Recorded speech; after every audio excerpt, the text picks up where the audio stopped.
今日帶我哋參觀啲乜嘢？我哋今次呢個單位咧係攞一個櫃間出嚟嘅兒童房，帶你哋入去睇一睇。OK。因為屋主嘅仔仔係一個好中意睇書嘅小朋友，佢要求有大量嘅書籍可以俾佢擺啦。咁所以我哋呢一度其實做一個好大嘅書櫃，不過可能小偏嘅過咗嚟呢邊，呢啲我哋全部3尺床全部都可以擺晒書嘅。呢個儲藏量係非常之大嘅。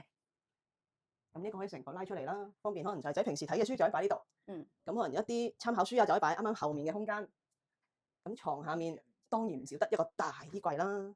咁因為呢張床都比較深啊，掛衫其實前面大概2尺已經好足夠噶啦，所以後面我哋其實做一啲層板俾我哋擺一啲雜物啊，或者可能一啲轉櫃衫，其實可以全部都擺喺入邊，偷埋書櫃後面嘅位置嘅。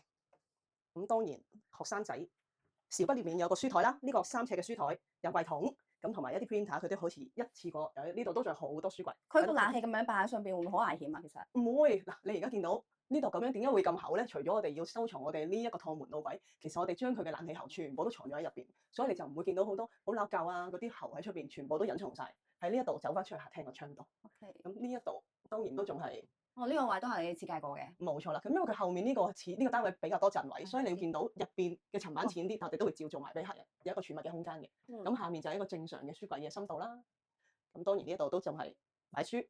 呢一啲又會做咗啲燈俾佢寫翻落書台，可以工作啊做功課。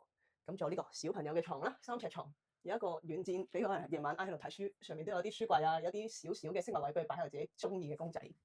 就係咁。佢真係好中意睇書喎。咁呢啲又係擺書㗎？呢啲唔係，呢啲係啲小朋友嘅底衫褲嚟嘅，啲櫃桶嚟嘅。我哋今次就唔開啦。係啦，咁呢啲可能平時掛衫喺度啦，有啲摺衫或者一啲內衣啊或者啲襪仔就可以擺呢啲櫃桶位啦。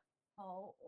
呢張床係幾大㗎？呢張床係3尺乘6尺，就係標準嘅單人床。可以瞓到佢幾多歲呢個？哇！咁就睇下小朋友高得幾快啦。咁但係因為如果真係長嘅話，佢高起，其實佢個腳可以伸出嚟少少嘅。係啦，你見到嗰度有個空間。咁但係標準其實10零歲都冇問題嘅。OK。就係咁。今日就睇到係咁多，大家留意我哋嘅 channel，我哋係家之長。